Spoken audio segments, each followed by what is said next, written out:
Mãos tremendo, sacola de mercado amassada, sobras de sanduíche sendo guardadas como se fossem ouro. Ricardo congela na porta do escritório. Sua funcionária está ali, no escuro, roubando comida da empresa. O sangue ferve. 20 funcionários. E ela escolhe roubar logo dele? Empresário que construiu tudo do zero, que confia nas pessoas até elas provarem que não merecem? O que você está fazendo aqui?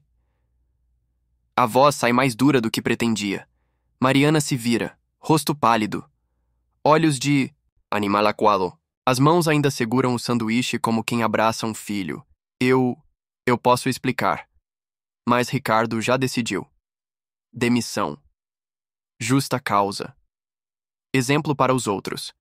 Pega o celular para chamar segurança quando ela sussurra algo que o paralisa. Para minha filha no hospital. Hospital? Que hospital? Que filha? E então ela sai correndo.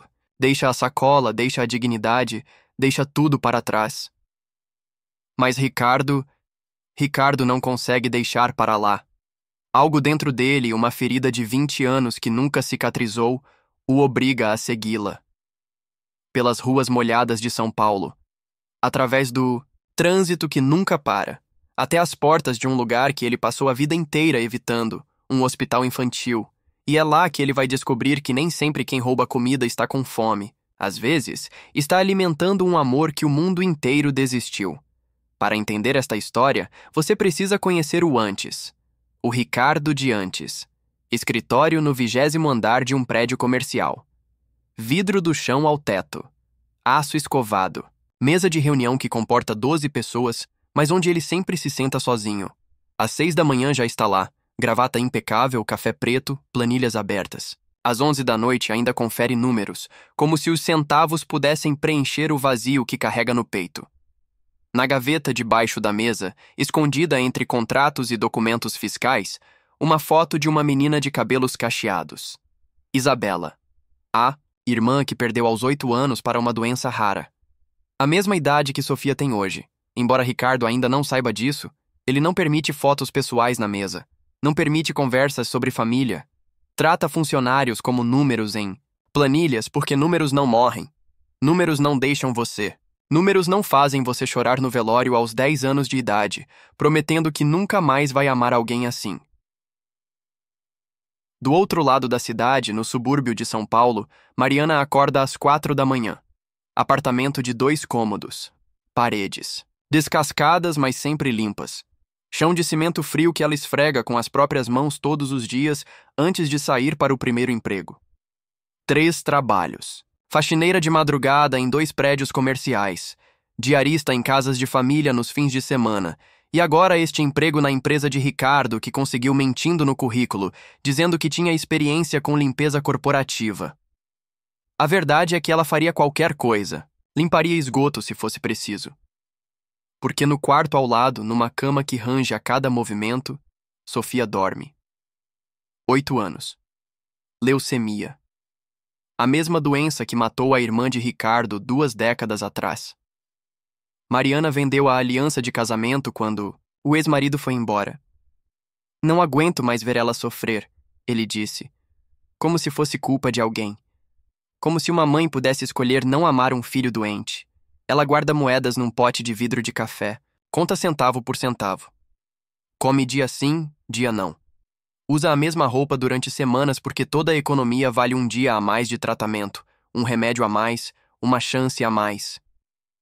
E todas as noites lê histórias de princesas para Sofia. Princesas que vencem dragões, que encontram finais felizes, que nunca desistem. Enquanto isso, Ricardo trabalha até não conseguir mais manter os olhos abertos, porque no silêncio da madrugada, as lembranças voltam. Sexta-feira, 23h30. Ricardo volta ao escritório porque esqueceu a pasta com os contratos do fim de semana. Ele sempre esquece alguma coisa. É a desculpa que arranja para não ir para casa, para o apartamento vazio onde o silêncio ecoa como um grito. O prédio está vazio. Segurança cochila na portaria. Elevador sobe devagar, parando em cada andar como se também estivesse cansado. Corredor escuro. Apenas a luz de emergência piscando no fim do hall. E então ele vê uma sombra no escritório. Alguém mexendo nas sobras da reunião da tarde. O sangue congela. Depois ferve. 16 anos construindo esta empresa, confiando em funcionários. E agora isso. Ele se aproxima devagar, celular na mão, pronto para gravar o flagrante. Vai demitir por justa causa. Vai processar por furto. Vai... Mas então vê as mãos. Não são mãos de ladrão. São mãos de mãe, cuidadosas, tremendo, guardando cada pedaço de sanduíche como quem embala um presente. O que você está fazendo aqui? Mariana congela. O pote de maionese escorrega dos dedos, espalhando-se pelo chão como sua dignidade. Ela se vira, olhos arregalados, boca entreaberta, tentando formar palavras que não existem. Senhor Ricardo, eu posso explicar... Explicar o quê? Que você está roubando comida da minha empresa? As palavras saem como socos. Ricardo sente uma raiva antiga, familiar.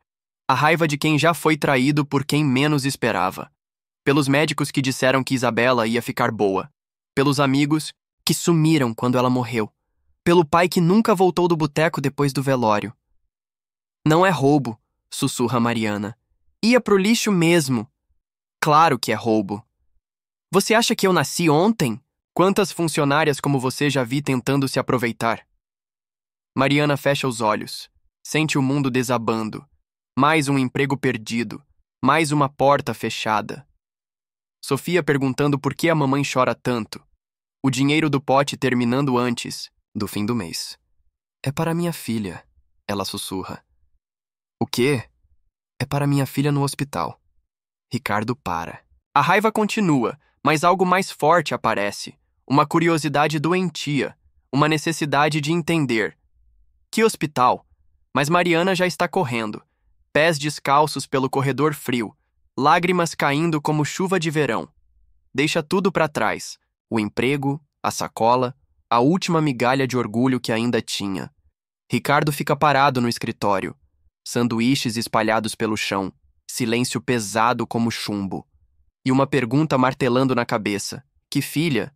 Que hospital? Ele devia ir, embora, devia esquecer. Devia dormir e amanhã procurar uma faxineira substituta. Mas não consegue. Porque quando ela disse hospital, algo dentro dele se rompeu. Uma cicatriz de 20 anos que nunca fechou direito. Um medo antigo que mora no fundo do peito e sussurra. E se for verdade? E se você estiver julgando errado de novo? Por isso ele sai correndo atrás dela, através da cidade que nunca dorme, seguindo uma mulher que ele não conhece em direção a respostas que talvez não queira ouvir. Hospital. Infantil Santa Maria. 0h15 da madrugada. Ricardo estaciona o carro 3 quarteirões atrás. Vê Mariana entrando pela porta principal, cumprimentando o segurança como se fosse uma velha conhecida. Ela não olha para trás. Não sabe que está sendo seguida. Ele espera 5 minutos. Depois entra. O cheiro hit na cara como um soco. Desinfetante. Misturado com medo. Luzes brancas que queimam os olhos. Corredores que ecoam passos apressados de enfermeiras carregando esperanças e más notícias em seringas e papéis. Posso ajudar? Recepcionista jovem. Olhos cansados de quem trabalha de madrugada há anos. Estou procurando uma paciente. Sofia Almeida. Quarto 302. Pediatria oncológica, 3º andar. Oncológica. A palavra explode no peito de Ricardo como uma granada. Isabela também estava na oncológica. Isabela também tinha 8 anos. Isabela também. O elevador sobe devagar. Cada andar uma década da vida de Ricardo. 1º andar. Ele aos 10 anos, velório da irmã. 2º andar. Ele aos 20, prometendo nunca mais pisar num hospital. 3º andar. Ele agora, quebrado, seguindo uma estranha para enfrentar o que fugiu a vida inteira. Corredor silencioso. Quartos com portas entreabertas. Crianças dormindo conectadas a aparelhos que piscam como estrelas artificiais. E então, ele vê. Quarto 302. Mariana sentada numa cadeira de plástico ao lado de uma cama pequena. Uma menina magra, careca, olhos enormes como os de Isabela, e ela está sorrindo. sorrindo enquanto come o sanduíche roubado, dividindo cada pedaço com a mãe. Mamãe, você comeu hoje? Claro, princesa. Mamãe comeu muito. Então, você pode comer um pedacinho do meu. Ricardo encosta na parede. Pernas fracas. Mão no peito. Coração batendo como se fosse explodir. Essa não é a história de uma ladra. É a história de uma mãe fazendo o impossível por amor. É a história que ele queria ter vivido com Isabela. É a segunda chance que a vida está oferecendo, 20 anos depois. Ele se aproxima da recepção do andar. Pergunta sobre o caso. Descobre que é a mesma doença, a mesma que matou sua irmã. Mas agora existe tratamento, agora existe esperança. Por isso ele faz o que deveria ter feito há 2 décadas. Paga a conta do mês. Silenciosamente. Anonimamente. Como quem planta uma semente sem saber se vai ver a árvore crescer. Segunda-feira de manhã. Ricardo chega. Ao escritório mais cedo que o normal, o que já é dizer muito. Mariana está lá, limpando as mesas como se nada tivesse acontecido. Como se não tivesse sido flagrada. Como se não tivesse saído correndo na cesta. Ela ergue os olhos quando ele passa. Há medo ali. Medo de ser demitida. Medo de ter que explicar para Sofia por que não pode mais pagar o tratamento. Mariana. A voz sai mais suave do que Ricardo esperava. Podemos conversar? Ela deixa o pano de chão cair. Segue-o até a sala, mãos tremendo como folhas no vento. Sobre sexta-feira. Ricardo procura as palavras certas. Palavras que ele nunca aprendeu a dizer. Eu preciso me desculpar. Silêncio. Sua filha. Como ela está? Melhor. A voz de Mariana é um sussurro. Não sei como, mas alguém pagou a conta do mês. O médico disse que ela pode continuar o tratamento. Ricardo desvia o olhar. Finge mexer nos papéis da mesa. Eu quero ajudar. Não precisa, senhor. Eu dou conta. Não é sobre dar conta, é sobre fazer a coisa certa. E assim começa. Devagar. Como quem aprende a andar de novo depois de anos numa cadeira de rodas. Ricardo começa a visitar o hospital. No começo fica do lado de fora. Depois, no corredor. Depois na porta do quarto. Até que um dia Sofia pergunta: quem é aquele homem triste, mamãe? Um amigo, responde Mariana. Por que ele não entra? É Sofia quem quebra o gelo.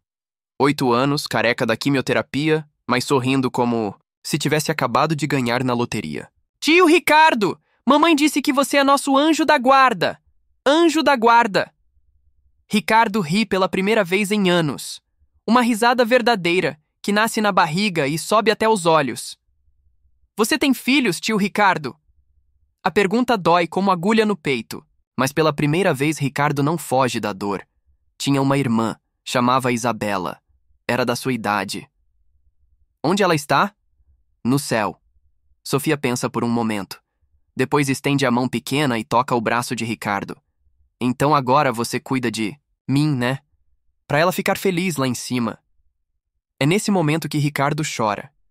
20 anos de lágrimas guardadas saindo de uma vez. Mariana se aproxima. Coloca a mão no ombro dele. Força não é nunca cair. Ela sussurra. É levantar toda vez que caímos por amor. A frase vira mantra. Ricardo a repete nos dias difíceis. Quando Sofia tem recaída e precisa de cirurgia cara. Quando Mariana tem crise de choro achando que não merece ajuda. Quando ele mesmo duvida se está fazendo a coisa certa. Mas eles aprendem, juntos. Que generosidade não é dar o que sobra, é dividir o que mais precisamos. Que família não é só quem nasce junto, é quem escolhe ficar junto. E numa noite de vigília no hospital, enquanto Sofia dorme tranquila pela primeira vez em semanas, Ricardo e Mariana conversam sobre sonhos. Sonhos que pareciam impossíveis na sexta-feira passada. E se pudéssemos ajudar outras famílias como a de Sofia? A ideia nasce assim, simples. Como todas as coisas importantes da vida. 6 meses depois. Sofia corre pelo parque como qualquer criança de 8 anos deveria correr. Cabelos crescendo de volta, bochechas rosadas, riso que ecoa pelos brinquedos como música. Ela não lembra dos tubos. Não lembra da dor. Lembra apenas que tinha um anjo da guarda disfarçado de chefe ranzinza.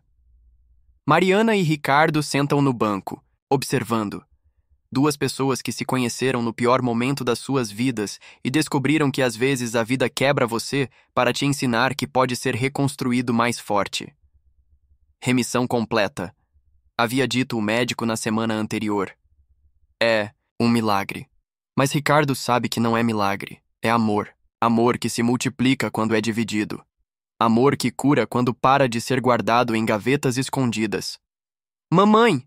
Papai Ricardo! Olha como eu consigo! Sofia grita do alto do escorregador. Papai Ricardo! Ela começou a chamá-lo assim há 3 meses. E ele nunca corrigiu. Porque pela primeira vez na vida, ele entende o que significa família. Lembra quando você me perguntou se eu queria construir uma família para todas as crianças que precisam? Mariana sorri, olhando as mãos entrelaçadas dos dois. A Fundação Sofia Esperança já atendeu 200 famílias. Começou numa mesa do hospital, com copos de café e sonhos grandes. Hoje tem escritório próprio, 15 funcionários, parceria com 3 hospitais. Ricardo trabalha meio período na empresa. O resto do tempo dedica às crianças. Descobriu que lucro não se mede apenas em números. Descobriu que existem coisas mais importantes que planilhas. Mariana voltou a estudar. Assistência social. Quer ajudar outras mães que passam pelo que ela passou. Quer ser a pessoa que ela gostaria de ter encontrado naqueles primeiros dias de desespero. Sabem o que eu vou ser quando crescer? Sofia se aproxima, suada da brincadeira. O que, princesa? Médica. Para cuidar de crianças como eu, fui. Ricardo sente o peito apertar.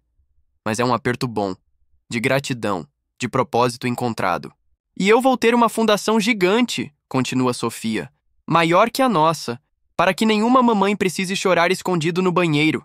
Mariana ri, lágrimas de alegria escorrendo pelo rosto. Como você sabe que eu chorava escondido? Porque eu ouvia, mas não contei pra ninguém. Era nosso segredo, né? À noite, depois que Sofia dorme, Ricardo e Mariana conversam na varanda do apartamento novo. 3 quartos, quintal, quarto de brinquedos, tudo que uma família precisa para ser feliz.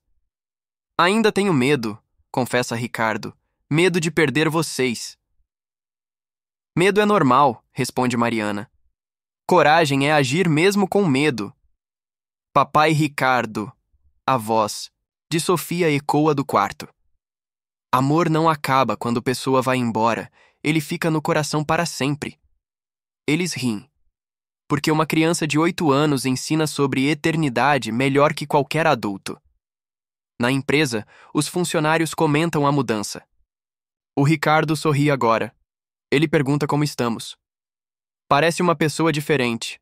No hospital, as enfermeiras dizem: nunca vimos família tão unida que não é de sangue. E Ricardo entende finalmente que não perdeu Isabela. Ela vive em cada criança que ele ajuda, em cada sorriso que Sofia dá, em cada dia que Mariana acorda sem medo do futuro. A vida não devolveu sua irmã, mas deu algo melhor. A chance de ser o irmão mais velho que outras crianças precisam. 2 anos depois do flagrante que mudou tudo. A Fundação Sofia Esperança tem sede própria num prédio de 3 andares. No térreo, recepção que parece, sala de estar, com sofás coloridos e livros infantis. No primeiro andar, consultórios para apoio psicológico. No segundo, escritórios da equipe que hoje soma 30 pessoas. Sofia, agora com 10 anos, cabelos longos de volta, é a embaixadora. Oficial. Visita hospitais, conversa com outras crianças, distribui kits de brinquedos e esperança. Ela tem um dom natural para fazer outros sorrirem. Sabe qual é o segredo? Ela explica para uma menina de 6 anos internada na oncologia. O segredo é que a gente é mais forte que pensa. E nunca está sozinha, mesmo quando parece. Ricardo observa da porta. Isabela teria dito a mesma coisa. Isabela seria exatamente como Sofia. Corajosa, doce, iluminada. A empresa também mudou. Política de auxílio médico estendida para familiares. Creche no local para filhos de funcionários. Programa de microcrédito para mães empreendedoras. Ricardo descobriu que cuidar das pessoas que trabalham com ele não é gasto, é investimento. Senhor, Ricardo! Cláudia, a nova faxineira, se aproxima tímida. Posso falar com o senhor? Claro, Cláudia. O que foi? Meu filho, ele precisa de uma cirurgia. Eu não tenho dinheiro para... Já está resolvido. Ricardo interrompe. Fala com a Mariana amanhã. Ela vai te explicar como funciona nosso fundo de emergência. Cláudia chora. Abraça Ricardo como se ele fosse um salvador. Mas ele sabe que não é salvador de ninguém. É apenas alguém que aprendeu que nossa ferida pode virar fonte de cura para outros. À noite, em casa, Mariana mostra as cartas que chegaram durante a semana. Famílias agradecendo, crianças curadas, mães que voltaram a sorrir. Lê essa aqui. Ela estende uma carta manuscrita. Tio Ricardo e tia Mariana, meu nome é Pedro, tenho 9 anos. Minha mãe disse que vocês salvaram minha vida. Eu não lembro muito do hospital, mas lembro do palhaço que vocês mandaram. Ele fazia mágica e dizia que eu era bravo como um leão. Hoje eu estou curado e quero ser palhaço também, para fazer outras crianças rirem. Obrigado por me ensinarem que milagres existem, Pedro. Sofia escuta da sala. Posso conhecer o Pedro? Claro, princesa. E posso ensinar ele a fazer pipa? Criança curada precisa saber empinar pipa. Ricardo sorri. Abraça as 2 mulheres da sua vida. Mariana, que lhe ensinou que amor verdadeiro não tem medo de recomeçar. Sofia, que lhe mostrou que família é quem escolhemos para amar. Aprendi uma coisa, ele sussurra. Não perdemos pessoas que amamos. Elas vivem em cada vida que tocamos depois delas. E naquela noite, pela primeira vez em 20 anos, Ricardo dorme sem culpa, porque Isabela não morreu em vão. Ela vive em cada criança que sorri na fundação que leva o nome de Sofia, mas carrega a memória dela. Esta história poderia ser sua. Este momento de transformação pode ser hoje. Quantas vezes julgamos sem conhecer a história completa? Quantas Marianas passam pela nossa vida carregando dores silenciosas que não enxergamos? Quantos pedidos de socorro disfarçados de pequenos gestos ignoramos todos os dias? Ricardo era um homem comum que escolheu ver além da superfície. Mariana era uma mãe desesperada que nunca perdeu a dignidade. Sofia era uma criança doente que ensinou sobre cura aos adultos. Que pessoa na sua vida está passando por uma luta silenciosa que você não conhece? Que dor do seu passado pode se transformar em força para ajudar alguém hoje? Compartilhe nos comentários uma história de quando alguém te ajudou sem saber o impacto que causou. Marque aquela pessoa que precisa ouvir que não está sozinha na luta. Lembre-se, todo ato de bondade é uma oração em movimento, e toda oração respondida começa com alguém disposto a ser a resposta na vida de outro.